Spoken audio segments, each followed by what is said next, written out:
re-election. I had originally planned to open by saying it takes a village to raise a child, but I think I still will, because in fact it does. It takes a village to raise a child, and we all together need to be that village. We need to be the village that helps every child. Now that we know as much as we know about the early development of each child, we need to take that information and use it to benefit every single child.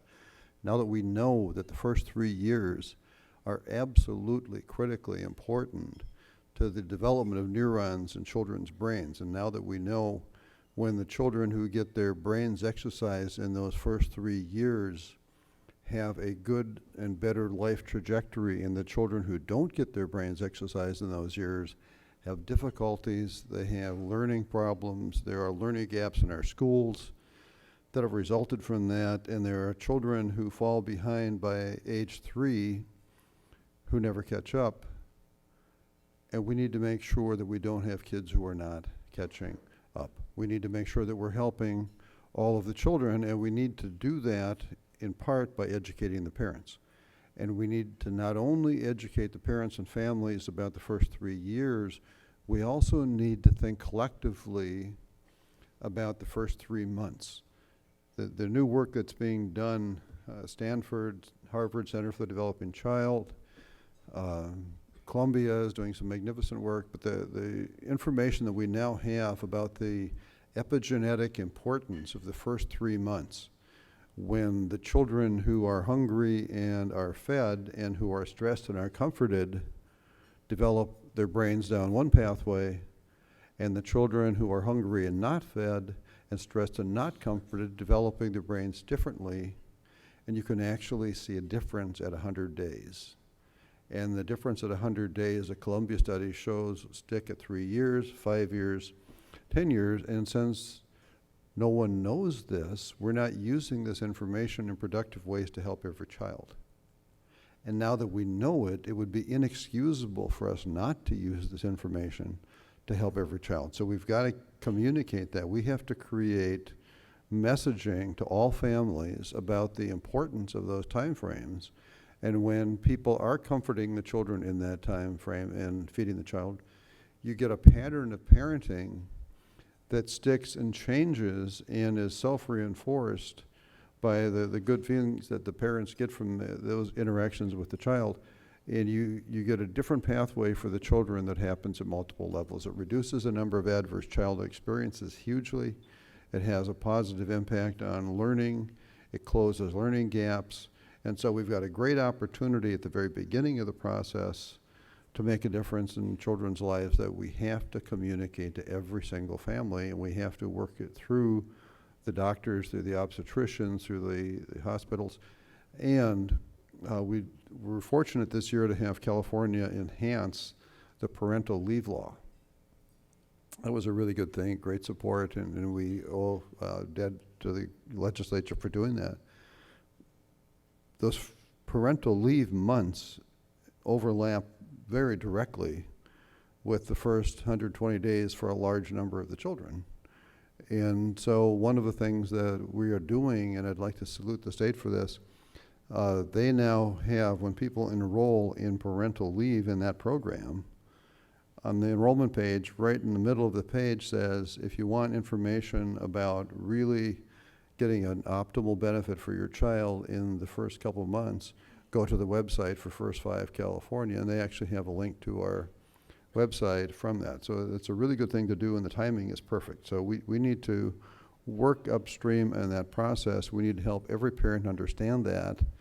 We need to help every family understand it, and we need to make sure that people understand that talking alone is magical, that when you talk to a child, when you talk to a tiny baby, you get billions of neuron connections that happen, and they last for life. There's a lifetime strengthening that comes out of those interactions. So talking, people think the talking is just idly passing time. No, it's magical for the children. Talking, interacting with the child, responding to the child, are all things that help children hugely.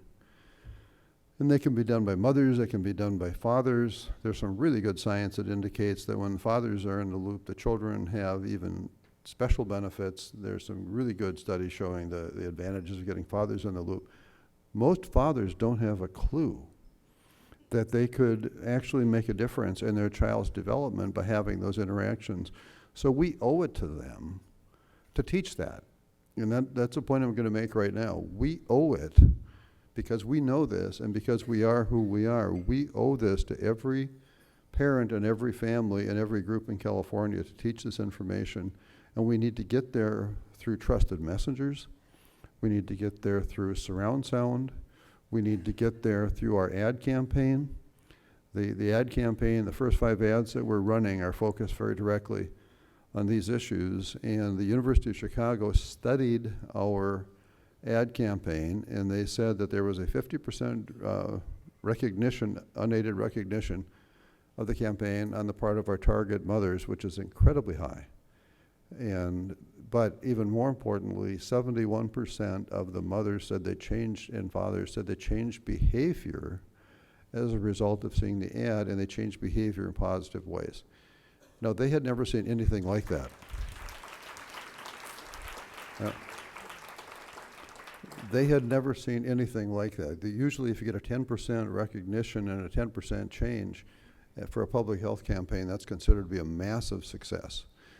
So why did we get over 70%? We got over 70% because all the mothers love their children.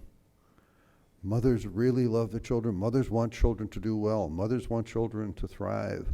And so when we give information that is actionable to the mothers at a point in time when it really makes a difference, we get a change in behavior. We had very similar responses, incredibly good responses, from the nurse-family partnership work done in our First 5 LA program, where we ended up having, again, 70% of the mothers feeling better about the parenting, and 91% of the parents actually changing behavior in a positive way to help the child. So again, why? Because the mothers really want the children to benefit.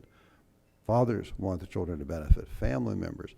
So we need to make a difference. And one of the things that we're discovering, UC Berkeley just did some work on local Californians and discovered that a high percentage of our people are not reading at all before age 4. And those children end up with very low learning skills. So we need to change that practice and get people to start reading at age 1, not age 4. And if we change that, we're going to be transformational. We're going to make a difference in lives.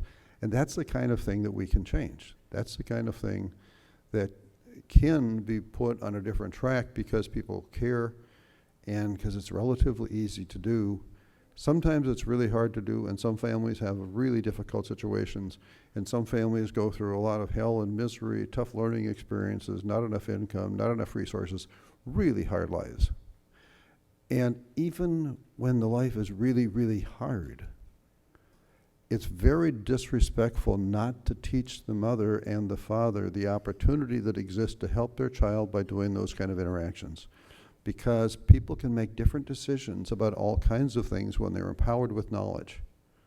Knowledge is power. When you're empowered with the knowledge, you can make different decisions. And even if the decisions are just to talk a little more, billions of neurons connect even with a little more talking. So you don't have to get it totally right, but you have to move it in the right direction.